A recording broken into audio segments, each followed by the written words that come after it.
We also have Bryce Deeney, our ERP implementation engineer, and then one of our developers, Rob, joining us today. So we are excited to share with you our enhanced version of our Acumatica integration. We'll be going through a little bit about us for those of you who may not be familiar with American Payment Solutions. We'll talk about solving credit card processing challenges and how we do that. We'll take you through a quick demo of our integration with Acumatica, talk about the process for onboarding with American Payment Solutions, and then next steps. And as Adrian said, please use that question mark next to your name, and we'll address all questions at the end. So a little bit about American Payment Solution. We've been in the industry for over 25 years. We currently process for thousands of merchants in both the US as well as Canada. Our sweet spot for processing is those customers that process between 2,000 and 10 million a month, although we have customers processing less than 2,000 and more than 10 million. So it seems the bulk of our customers fall within that range. One of the things we're very proud of is our customer support team. They are real people. They're housed in our headquarters in Mesa, Arizona. They answer the phone. We don't have a queue or a ticketing system. It's very important to our company philosophy to be there for our customers and answer the phone and help you through whatever you may need. We also work very hard to make sure all of our customers are PCI compliant, and we support that process. We'll talk here a little bit with some fees, and we don't want any of our customers to ever be in a situation where they're not PCI compliant. We have integrations with a number of ERP solutions where today we're focusing obviously on Acumatica, but many of you probably have e-commerce integrations and mobile solutions. So we integrate with Magento, as you can see here, Website Pipeline, Shopify, WooCommerce, as well as some of these mobile solutions and many more. So as we do one-on-one presentations with you and your company, this is where we can talk a little bit more in depth about these particular integrations. So credit card processing challenges, they are out there, and for those of you processing credit cards, I'm sure you've run into them. Some of the top challenges we find from our customers are confusing merchant statements, outrageous rates, pointless PCI compliance fees that I just referred to, countless junk fees, expensive or unnecessary module or setup fees, and then unjustified maintenance or support fees. When you work with American Payment Solutions, our merchant statements are very transparent. We'll take you through one here shortly. Our rates are guaranteed. There's no fluctuation month to month. As I mentioned, we offer PCI support at no charge.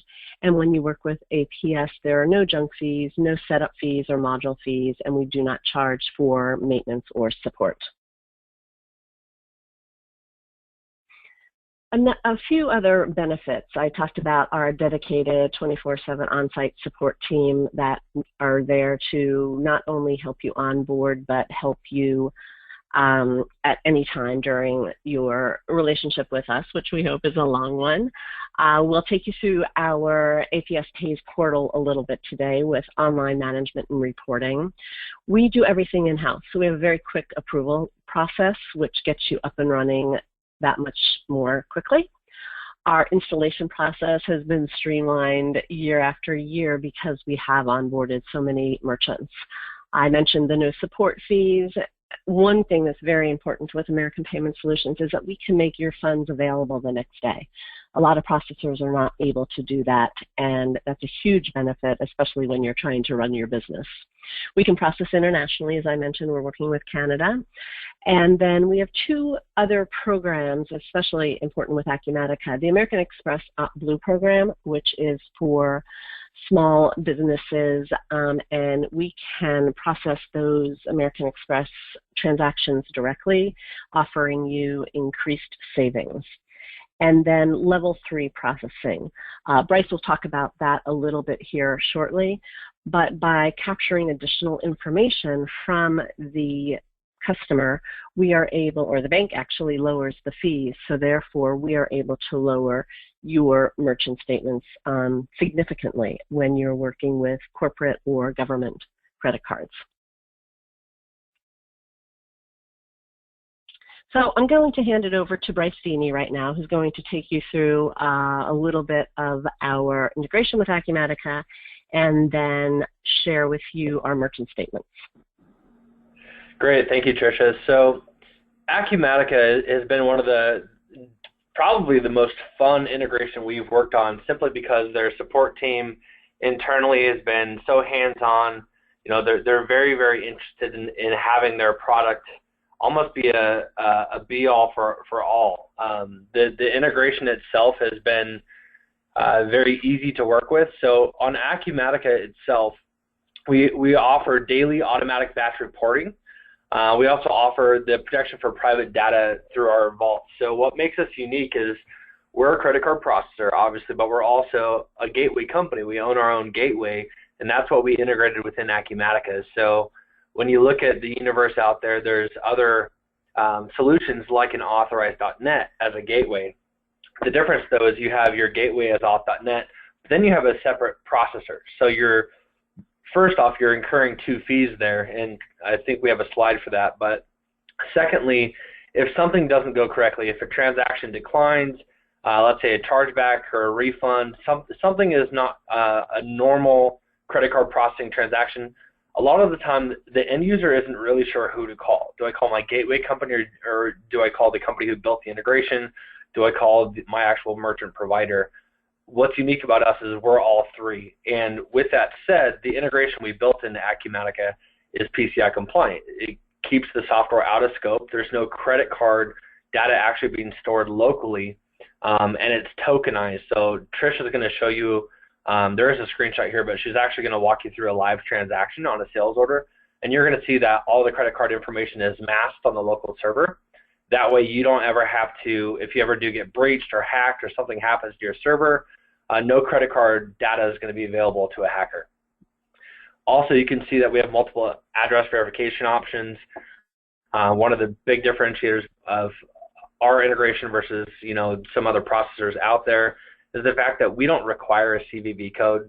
So if you're a manufacturer, a wholesaler, distributor, you're taking recurring payments, maybe on net accounts or maybe on monthly transactions, you don't have to keep collecting that 3 digits on the back of the card or the 4 digits on the front of the card. You can run that transaction based on just their zip code, maybe their entire shipping address, their entire billing address. There's a lot of different ways you can run transactions using our integration. So to dive a little bit deeper here, and I do want to warn you that level 3 processing, there's a lot to it on the back end. What's really important from an end user's perspective, though, is they're not doing anything differently within Acumatica to process for level 3 to get those lower bank fees like Tricia was speaking to. But the sophisticated requirements for level 3, we've already implemented within Acumatica. So a level 1 transaction you can see is very simple. You really just need the name on the card, 16 digits, expiration date, CVV code. Right? That's like you're ordering a pizza. What's different, though, is if you're an American-based company doing business with other American-based corporations, Visa and MasterCard offer you a discount if you prove to them that that transaction took place between 2 American-based corporations. How do you prove that? You provide itemized detail that gets sent from the gateway to the processor and in turn to Visa MasterCard to prove that. So you can see item quantity, item description, ship to address, ship from address, merchant commodity code. These are all things that we've built into the back end of our integration. So if you do decide to switch to APS, one of our project managers will walk you through. We underwrite your account so we really understand what you're selling, who you are, what's your warehouse address, and we program all this into your solution out of the box. So that way you can start qualifying for level 3 rates, which is about 0.5 to 1% lower than our competition can even offer.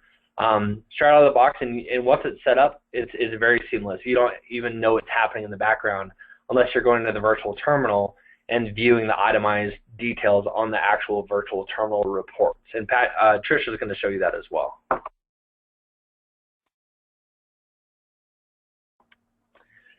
So I mentioned Authorize.net. The reason why this is important for most people to understand is Authorize.net is primarily a gateway-only company. So some developers will build Authorize.net into their e-commerce platform or possibly even into their accounting package like Acumatica. But they have their own fees because they have to charge for just the gateway setup fees, the gateway transaction fees. So what makes us unique compared to Authorize.net is we have no setup fee, we have no daily batch fees. Our monthly gateway fee, it says $20 on the screen here, but really we charge $10 for that. $20 would be a non-integrated ERP account. So we're charging much less for the actual gateway itself, and you're being billed from one company. So we control your batches, we control your reporting, we control the actual funds hitting your account. You call one company for support, where if you're using Authorize.net with a third-party processor, it is a little convoluted in who do I call for what reporting system.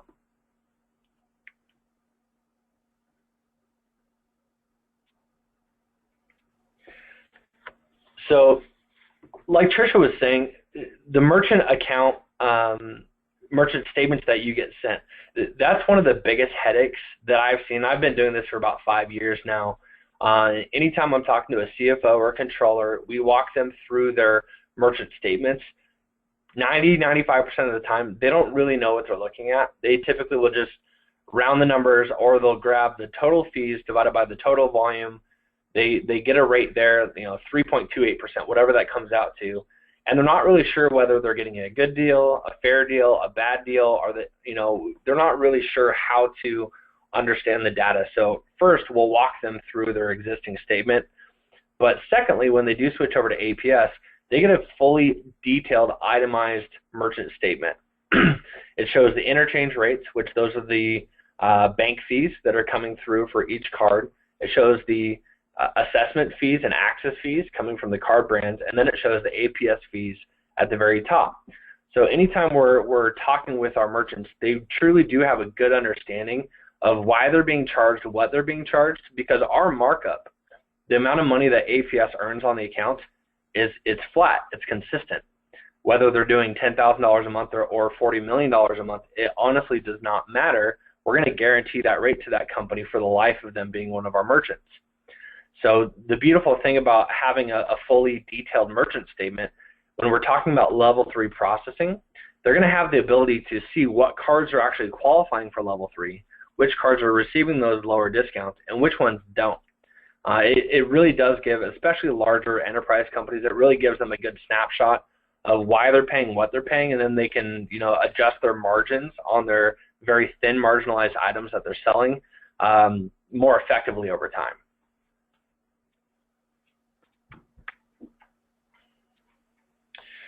So here's what the actual analysis looks like. So when we walk a merchant through their existing credit card processing versus what we would have charged them for that exact month, you can see it's apples to apples. We actually do show them to the penny how much we would have saved them that month. What's unique about this one on the screen, and I don't think we have too much time to go into this. We can go into this one-on-one with everybody on the call if you'd like. But you can see the interchange rates are a little bit lower for our pricing on the bottom for Visa and MasterCard, and that's simply because of level 3. So yes, we were able to save this particular merchant a little over $1,000 a month. But what's unique about that is about half of that savings, about $500 a month, simply came from level 3. So the existing processor couldn't have even matched the rates we were offering. They would have lost money because they didn't have level 3 capabilities. That's really the power of business to business and business to government transactions going through our gateway within Acumatica. Great job, Bryce. Thank you. All right, so now we'll switch into Acumatica, and as Bryce said, this has really been a fun integration for us to work with and, to be quite honest, even learn. So bear with me while I show you how APS works within Acumatica. So everything that we're using right now is based on a demo Acumatica account. And you may be familiar with some of the test data that you'll see, or the test companies. But what we want to do is to basically first of all, re-log in, and I'm going to connect a credit card to one of our customers. So as you very likely know, you can click on the Finance tab and go to Accounts Receivable, and then find your customer. So today we're going to work with a customer called ABC Studios. And what you need to do now is to connect a payment method to ABC Studios. And it keeps defaulting here. So we'll click back to ABC Studios, and the particular transaction that we're going to run today will be using a Visa. So you click on Visa. As you click on Visa, you'll notice that the processing center field was populated with APS. So any transaction associated with ABC Studios will process through American Payment Solutions. You may have also noticed that this card information dropped down.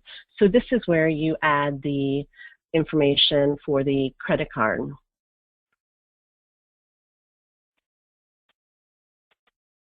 And you'll notice as I go through that the fields are masked out. You'll see just a 0. And this is what Bryce was referring to as the tokenized data. This is being sent right to the APS vault. None of that credit card information was stored on Acumatica. The name on the card, however, does stay. And the reason for that is that Acumatica does allow you to connect a number of different credit cards with a particular customer. So Trisha may charge one week, and then you may have Sam charging the following week, Bryce the following week, and you can put all of those cards onto the system with the assurance that all of the sensitive data has been tokenized and sent to the vault. The other important item here is the profile ID. So this profile ID connects ABC Studios and can be referenced on the APS Pays vault. And we'll take you through that here shortly. So now, in order to run a transaction and charge this particular card, we're going to come over to Distribution and Sales Orders. So we want to find our friends at ABC Studios. And we'll go ahead and build a sales order. So this is, as Bryce was talking earlier, a lot of this line item detail is what is important in the level 3 or in getting the level 3 processing rates. One of the things that you may know, the warehouse field is required by Acumatica, so you always want to be sure that you fill that out. So let's go over here, and we're going to charge for 5 hours of consulting. And we'll go ahead and save this information. So we've built our sales order, and now we want to come over and charge it. So you can see here the Visa populated that we had just added. If we needed to use a different card, we could certainly do that. Again, all maxed out. And if you come over here, you'll see there's actually 3 buttons: the authorized or pre-authorized button, the capture button, and you can also void through here. So the pre-authorized or the authorized credit card, this is basically saying, please reserve that $250 to this particular credit card, so that you're not actually billing the credit card, but you're pre-authorizing it. So as you pre-authorize it, you'll notice up here we have a sales order number of 212. You can see Acumatica doing its work in the background, talking to APS. The little green checkbox says it's complete. But more importantly, down here is you have the processing status. You now know that this is pre-authorized. Those funds are basically reserved. It was successful. And you have a pre-authorization number. So the last 5 digits, or 3 digits on that, 957, we can reference those in the APS portal here shortly. So that was an example of how to pre-authorize a credit card. But let's say as things happen, you realize, oh, I should have charged them for something else. So let's come back to ABC Studios. We're going need to start a new purchase order, sales order. And I'm going to come down here. We'll go ahead and we'll pick something different. Advertisement design. Again, we want to make sure that that warehouse field is done, completed.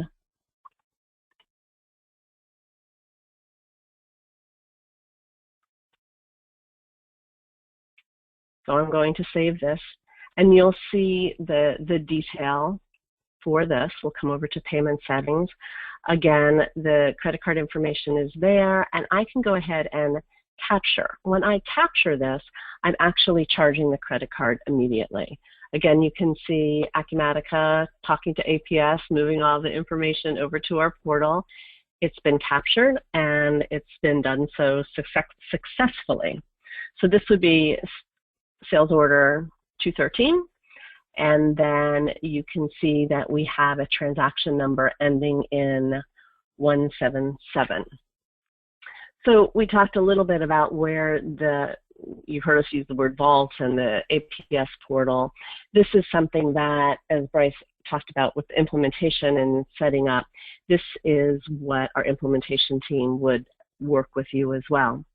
So you can come down here to reports, and this is where you can check the transactions that you've just done, or you may want to do it at the end of the day. So we'll come here, run a lot of test transactions today.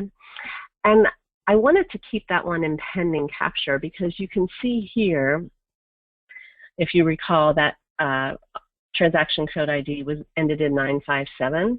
So this is the one that's been pre-authorized against the card for $250.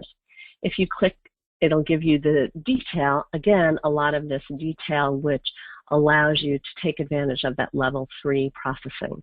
So once again, you see the transaction ID ending in 957. If you jump down here, you'll see the sales order 212. You see your customer number, you see the item, the quantity, and the description, again, all giving you that benefit of the level 3 rates.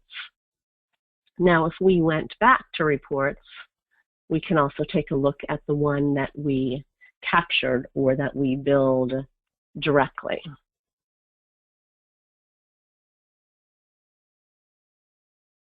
And you'll see that that says approved.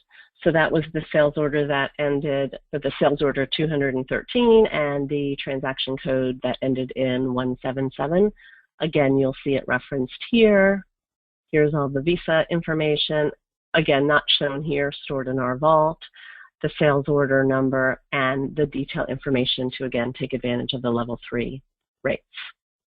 And again, if you see the 177, if we come back here, it's the same thing on Acumatica. Any questions? Okay, we'll keep going.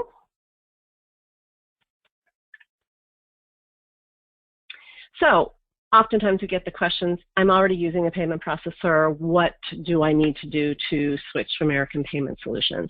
We offer free merchant statement analysis. So if you want to send 1 to 2 months, 2 months are preferable, to us, we will analyze them and show you where we can offer you significant savings. And again, as Bryce and I have mentioned, it would be primarily through the level 3 processing, as well as if you are taking American Express, we can offer you significant savings there.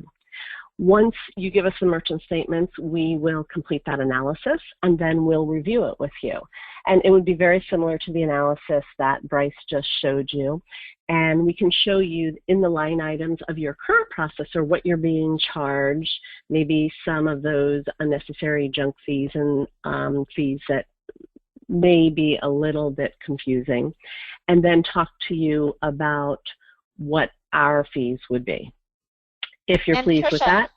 Tricia, we do have a question I think that lends itself right to this slide. So I wondered if you could just take a moment to answer this question. Partial authorization and capture. Thank you, Greg. I think he just wants to verify that that's possible. This is Bryce. So as far as partial, it's basically a one-way street. You can pre-auth for $1,000 and capture for $1,300. You can't pre-auth for $1,000 and only capture, let's say, like one line item on a multi-line item sales order.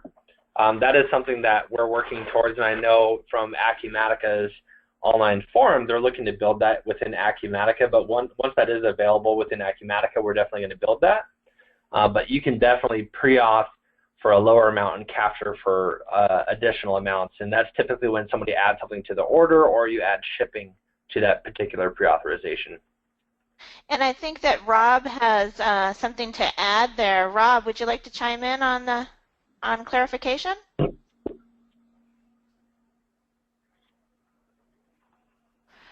Rob is chatting to me. Yes, you can partial payment. On a sales order, you can create a payment or prepayment and charge the full amount, which is actually less than the sales order number. So we do have another question from Mike. Thank you, Mike. Can a credit card payment be entered through a cash receipt transaction for a customer?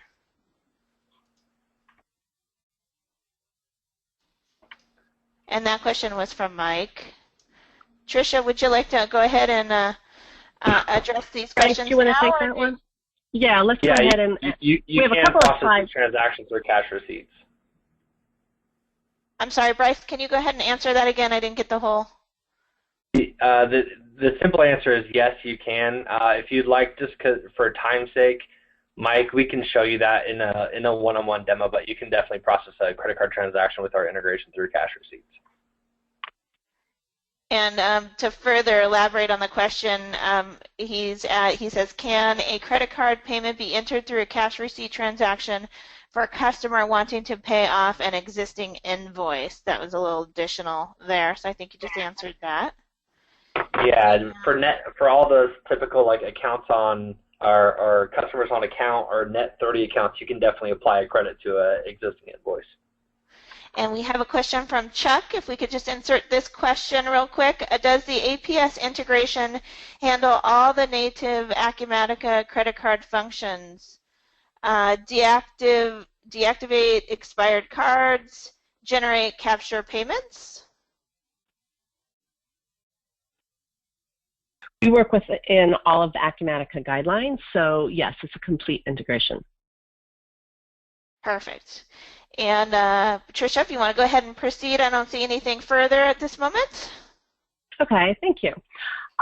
So we present, I think I stopped here, we'd present the findings to you, and then if you decide you do want to make that switch to American Payment Solution, we'll do an application process. As I mentioned earlier, we do all of that in-house, so it can help to accelerate the time frame, and then we'll work, our implementation team will work directly with you to get you up and running.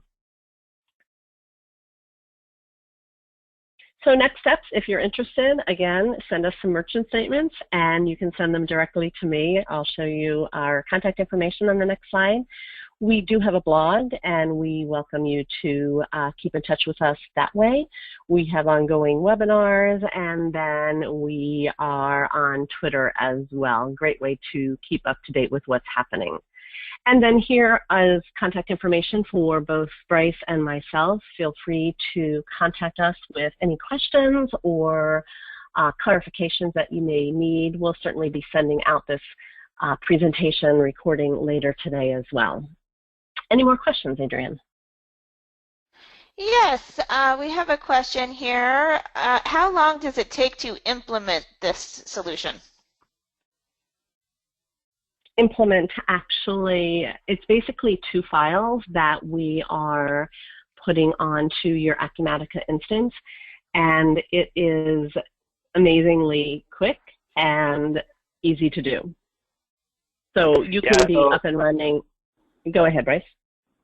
I was going to say, just from beginning to end, so once we receive the merchant application, typically the underwriting process, building the gateway, building the merchant ID, takes anywhere from 2 to 5 business days, just on the complexity on the account. It can take closer to 5 days.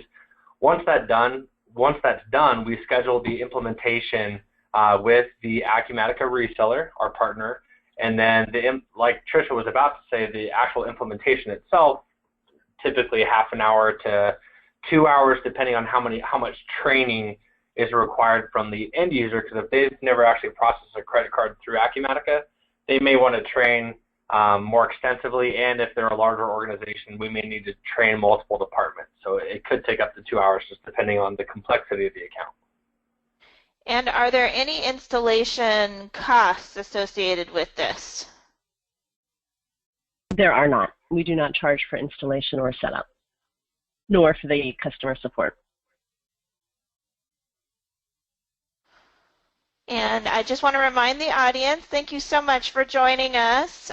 If you do have any questions, we're going to just hang around here for about a minute or so. Click on that question mark button right next to your name on the webinar pane, and a dialog box will open up, and you can key in your question, and we'll read off those questions for you. And at this time, I'm not seeing any questions. Well, on behalf of myself and Rob and Bryce, I want to thank everybody for attending. We're certainly excited to be working with Acumatica folks, the Acumatica resellers, and the Acumatica customers. So again, if you have questions you want to send us your merchant statements, feel free to contact Bryce or myself. Great, thank you everybody. Thank you, Tricia and Bryce. Great presentation. Really appreciate your participation with us here at ERP VAR. Everybody have a fantastic day. Thank you so much.